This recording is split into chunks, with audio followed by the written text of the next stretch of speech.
প্রিয় ভাই বোনেরা, আসসালামু আলাইকুম ওয়া রাহমাতুল্লাহ। রাতে কেবল একটি তাসবিহ পড়ে ঘুমিয়ে পড়বেন। সকালে উঠতেই আমার ভাই বোনেরা, আপনাদের ধন সম্পদের অলৌকিক প্রাচুর্য পুরা মহল্লা দেখবে, পুরা দুনিয়া আপনাদের জীবন বদলে যেতে দেখবে। আমার ভাই বোনেরা, একদম একদম হতাশ হবেন না। আল্লাহ তাআলার উপর পূর্ণ বিশ্বাস ও ভরসা রেখে রাতে এই ছোট্ট ও সহজ ওজিফাটি পরে ঘুমিয়ে পড়ুন। সকালে উঠেই অলৌকিক পরিবর্তন দেখতে পাবেন। আল্লাহর গায়েবী ফেরেশতারা এসে আপনাদের ঘরে ধন সম্পদ ও বরকত বর্ষণ করে যাবে। এটা এমন এক ওজিফা যা পাঠ করলে গায়েব বা অদৃশ্য মাধ্যম থেকে টাকা পয়সা ও রিজিক আসা শুরু হয়। আপনারা কি গায়েবী নিয়ামতের দৃশ্য দেখতে চান? নিজের মনের নেক আশা ও হাজতগুলো ওজিফা পড়ার সাথে সাথেই পূরণ হতে দেখতে চান? প্রিয় ভাই বোনেরা, জীবনে যে কোনো একটি রাতে এই আমলটি করুন। চাইলে প্রতিদিন রাতেও পড়তে পারেন এবং প্রতিদিন সকালে অলৌকিক বরকত দেখতে পারবেন। কিংবা জীবনে অন্তত একটি রাত পড়ে দেখুন। যদি জীবনে কেবল একটি রাতও এই ওজিফা সঠিকভাবে পাঠ করেন, আল্লাহর কসম, এরপর এমন কোনো রাত যাবে না যে আপনি এটি পড়বেন না। প্রতি রাতে আপনি নিজেই এটি পড়তে চাইবেন। এটি এমনই এক মহিমান্বিত আমল। টাকা পয়সা তো সামান্য বিষয়, শুধু ওজিফাটি পড়ুন এবং সকালে ঘুম থেকে উঠেই গায়েবী উপায়ে রিজিক ও ধন সম্পদ আসার দৃশ্য দেখুন। এই ওজিফা পড়ার পরও যদি আপনারা সফলতা ও বরকত না পান, তবে আমার কলার ধরে বলবেন যে আমি আপনাদের সঠিক আমল দেইনি। এটি পড়ে আপনারা সফলতা পাননি কিংবা জীবনে সুখ শান্তি পাননি, এসে সরাসরি আমার কলার ধরবেন।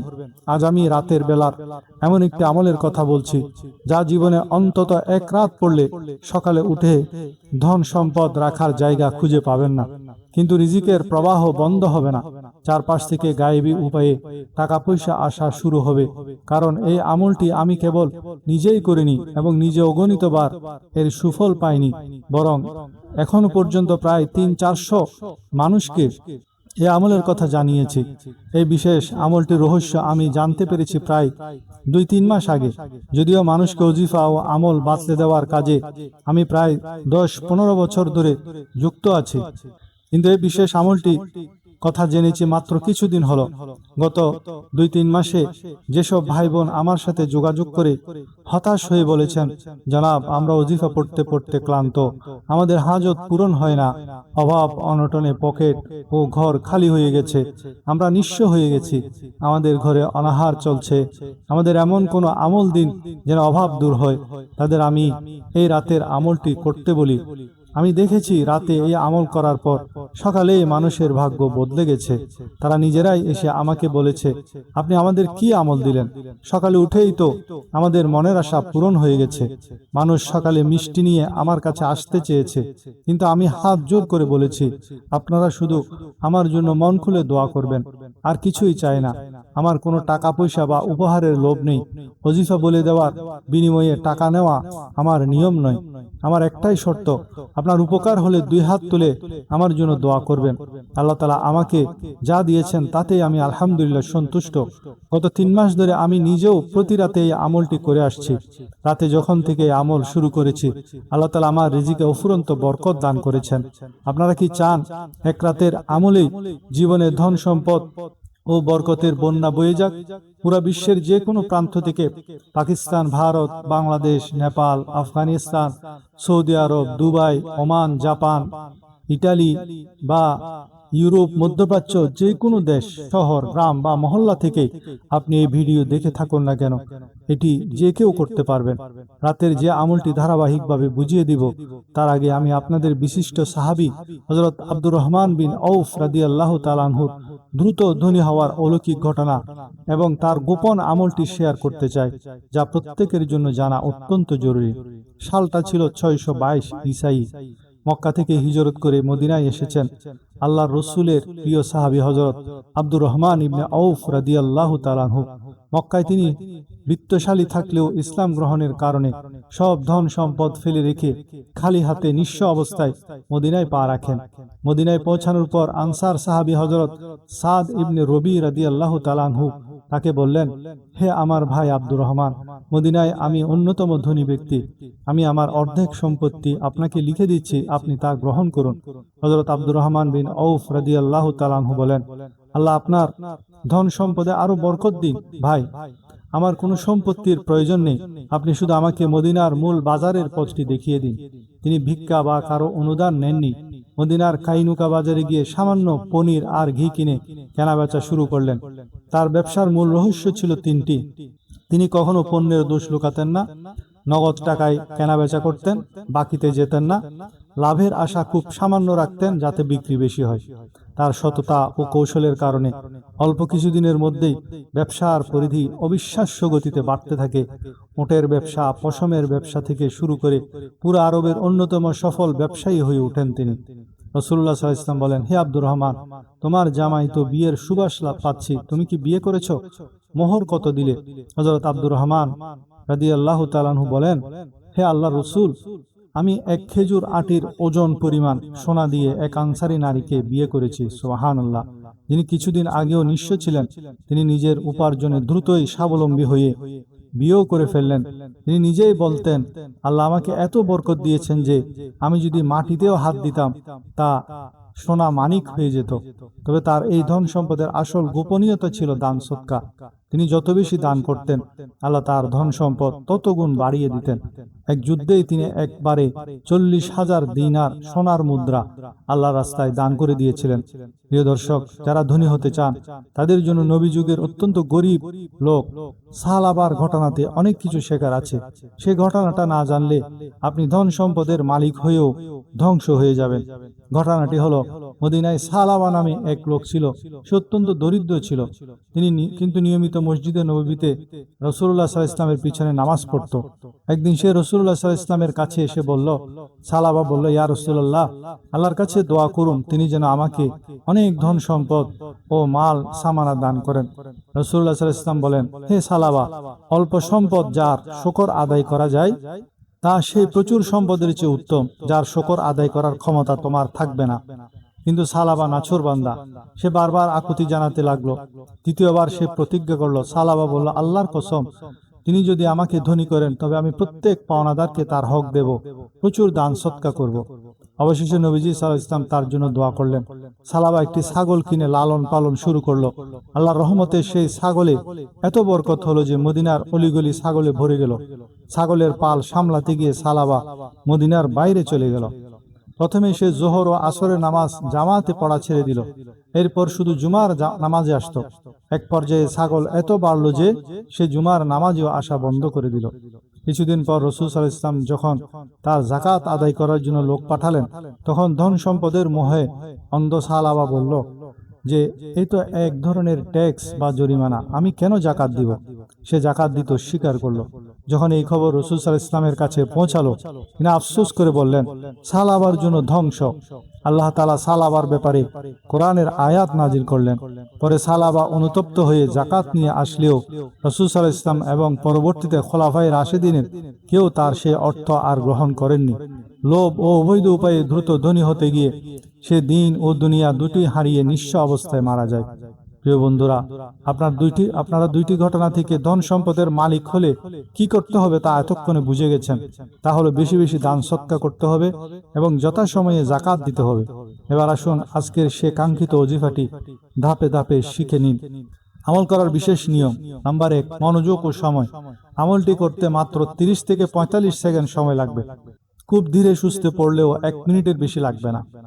স্থান, নিজের ঘরে বসে শান্ত পরিবেশে আমলটি করার চেষ্টা করবেন। এতে মনোযোগ সম্পূর্ণ আমলের উপর রাখা সহজ হবে। উপযুক্ত সময়, রাতে ঘুমানোর ঠিক 5 থেকে 10 মিনিট আগে অথবা বিছানায় শুয়ে বসেও এটি করতে পারেন। আমলটি শেষ করে যত দ্রুত সম্ভব ঘুমিয়ে পড়বেন। ধারাবাহিকতা, আমল শুরু করলে শেষ পর্যন্ত এক স্থানে বসেই পুরোটি একবারে সম্পন্ন করতে হবে। মাঝপথে উঠে যাওয়া বা কথা বলা যাবে না। একাগ্রতা, পূর্ণ বিশ্বাস, ভক্তি ও মনোযোগের সাথে আল্লাহর উপর ভরসা রেখে আমলটি করতে হবে। রাতের বিশেষ আমলের ধাপে ধাপে নিয়ম। প্রথমে যে কোনো দরুদ শরীফ পড়বেন। দরুদ ইব্রাহিমি বা সংক্ষেপে সাল্লাল্লাহু আলাইহি ওয়া আলিহি ওয়াসাল্লাম অথবা সাল্লাল্লাহু আলা মুহাম্মদ একবার পড়বেন। এরপর একবার আউযু বিল্লাহি মিনাশ শাইতানির রাজিম, একবার বিসমিল্লাহির রহমানির রহিম পড়বেন। এবার আঙ্গুলে তাসবিহ হাতে নিয়ে বা আঙ্গুলের মধ্যে 7 বার পড়বেন সুবহানাল্লাহ আলহামদুলিল্লাহ। সুবহানাল্লাহ আলহামদুলিল্লাহ দুইটি মিলিয়ে একবার গণ্য হবে। এভাবে মোট 7 বার পড়বেন। এরপর 21 বার পড়বেন আল্লাহু আকবার। এরপর 7 বার পড়বেন কালিমা লা ইলাহা ইল্লাল্লাহু মুহাম্মাদুর রাসূলুল্লাহ। আমল শেষে পুনরায় একবার দুরূদ শরীফ পড়ুন। তারপর আপনি যে বালিশে ঘুমাবেন সেটিতে একটি ফুঁক দিন। আমল শেষ করে নিজের নেক মকসদ ও অভাব দূর হওয়ার জন্য আল্লাহর দরবারে অন্তরের আকুল আকুতি নিয়ে দোয়া করুন এবং যত দ্রুত সম্ভব ঘুমিয়ে পড়ুন। আল্লাহ চাহেন তো সকালে উঠে নিজের জীবনে বরকত ও পরিবর্তনের সুসংবাদ দেখতে পাবেন। আর এই ওজিফার সাথে একটি মাসনুন আমল করবেন, সেটা হলো যখনই ঘরে প্রবেশ করবেন তখন সালাম দিবেন আর ঘরে প্রবেশ করে একবার সূরা ইখলাস কুল হুয়াল্লাহ শরীফ পড়বেন। একদা রাসূলুল্লাহ সাল্লাল্লাহু আলাইহি ওয়াসাল্লামের দরবারে এক সাহাবী এসে তার চরম দারিদ্রতা, অভাব অনটন এবং সংসার চালানোর কষ্টের কথা জানিয়ে আরজ করলেন, ইয়া রাসূলুল্লাহ, আমি অত্যন্ত দরিদ্র, অভাব অনটন আমাকে ঘিরে ধরেছে, সংসারের চরম কষ্ট হচ্ছে, আমাকে এমন কোন আমল বলে দিন যার মাধ্যমে আল্লাহ আমার অভাব দূর করে দিবেন। রাসূলুল্লাহ সাল্লাল্লাহু আলাইহি ওয়াসাল্লাম তাকে কোনো কঠিন বা দীর্ঘ আমল না দিয়ে অত্যন্ত সহজ একটি নির্দেশ দিলেন। তিনি বললেন, যখন তুমি ঘরে প্রবেশ করবে, ঘরে যদি কেউ উপস্থিত থাকে তবে তাকে সালাম দেবে, আর ঘরে যদি কেউ না থাকে তবে আমার প্রতি সালাম পেশ করবে। আসসালামু আলাইনা ওয়া আলা ইবাদিল্লাহিস সালিহিন, অথবা আসসালামু আলাইকা আইয়ুহান নাবিয়্যু। এরপর একবার সূরা ইখলাস কুল হুয়াল্লাহু আহাদ আল্লাহুস সামাদ লাম ইয়ালিদ ওয়া লাম ইউলাদ ওয়া লাম ইয়াকুল লাহু কুফুয়ান আহাদ এটা পাঠ করবে। ওই সাহাবী রাসূলুল্লাহ সাল্লাল্লাহু আলাইহি ওয়াসাল্লামের এই নসিহতটি অত্যন্ত আমানত ও বিশ্বাসের সাথে আঁকড়ে ধরলেন। তিনি প্রতিদিন ঘরে প্রবেশের সময় নিয়ম করে এই সহজ আমলটি করতে লাগলেন। প্রতিবার ঘরে ঢোকার সময় সালাম দিতেন এবং সূরা ইখলাস পাঠ করতেন। কিছুদিনের মধ্যে আল্লাহর রহমতে সেই সাহাবীর অভাব অনটন সম্পূর্ণ দূর হয়ে গেল। আল্লাহ তাআলা তার রিজিকে এত বরকত ও প্রাচুর্য দান করলেন, তিনি কেবল নিজেই স্বাবলম্বী ও ধনী হলেন না, বরং তার উপচে পড়া ধন সম্পদ ও রিজিক থেকে তার প্রতিবেশী ও আত্মীয় স্বজনরা উপকৃত হতে লাগলেন। এটি তাফসিরে কুরতুবীর মধ্যে এই হাদিসখানা উল্লেখ রয়েছে। আজ থেকে প্রতিদিন এই আমলটি করবেন, আর যখনই সুযোগ পাবেন, অজু থাকুক বা না থাকুক, কয়েকটি তাসবিহ সব সময় পড়বেন। হাঁটতে বসতে চলতে ফিরতে এগুলা অজু লাগে না, এই তাসবিহগুলা পড়বেন। আস্তাগফিরুল্লাহ আস্তাগফিরুল্লাহ আস্তাগফিরুল্লাহ আস্তাগফিরুল্লাহ আস্তাগফিরুল্লাহ আস্তাগফিরুল্লাহ এভাবে পড়তে থাকবেন। এরপর লা ইলাহা ইল্লাল্লাহ লা ইলাহা ইল্লাল্লাহ লা ইলাহা ইল্লাল্লাহ লা ইলাহা ইল্লাল্লাহ লা ইলাহা ইল্লাল্লাহ এসব পড়তে ওযু লাগে না। এরপর সুবহানাল্লাহি ওয়া বিহামদিহি সুবহানাল্লাহি ওয়া বিহামদিহি সুবহানাল্লাহি ওয়া বিহামদিহি সুবহানাল্লাহি ওয়া বিহামদিহি যত পারেন বেহিসাব শুধু পড়তে থাকবেন। কাজ করা অবস্থায় পড়তে পারবেন, আপনি কোথাও সফরে যাচ্ছেন তখনও পড়তে পারেন, তবে বাথরুমে এই জিকিরগুলা করা যাবে না। অন্য যে কোনো সময় আপনি এই তাসবিহগুলা পড়বেন। তারপর আরেকটা হলো দুরূদ শরীফ পড়া। দুরূদ শরীফ অত্যন্ত সংক্ষিপ্ত যে দুরূদ শরীফ সেটা আপনি পড়বেন। সাল্লাল্লাহু আলাইহি ওয়া আলিহি ওয়া সাল্লাম সাল্লাল্লাহু আলাইহি ওয়া আলিহি ওয়া সাল্লাম সাল্লাল্লাহু আলাইহি ওয়া আলিহি ওয়া সাল্লাম সাল্লাল্লাহু আলাইহি ওয়া আলিহি ওয়া সাল্লাম। এরপর আরেকটি তাসবিহ হলো লা হাওলা ওয়ালা কুওয়াতা ইল্লা বিল্লাহ লা হাওলা ওয়ালা কুওয়াতা ইল্লা বিল্লাহ লা হাওলা ওয়ালা কুওয়াতা ইল্লা বিল্লাহ লা হাওলা ওয়ালা কুওয়াতা ইল্লা বিল্লাহ লা হাওলা ওয়ালা কুওয়াতা ইল্লা বিল্লাহ লা হাওলা ওয়ালা কুওয়াতা ইল্লা বিল্লাহ লা হাওলা ওয়ালা কুওয়াতা ইল্লা বিল্লাহ লা হাওলা ওয়ালা কুওয়াতা ইল্লা বিল্লাহ লা হাওলা ওয়ালা কুওয়াতা ইল্লা বিল্লাহ। এভাবে প্রতিদিন হাঁটতে বসতে এই 4টি তাসবিহ মুখে জারি রাখবেন। ওযু করার দরকার নাই, হাঁটতে বসতে পড়বেন। আল্লাহ আমাদেরকে বুঝার ও আমল করার তৌফিক দান করুন। ভিডিওটি ভালো লাগলে কমেন্টে একবার আমিন লিখে আমাদেরকে উৎসাহিত করুন। সবাই ভালো থাকবেন। আল্লাহ হাফেজ।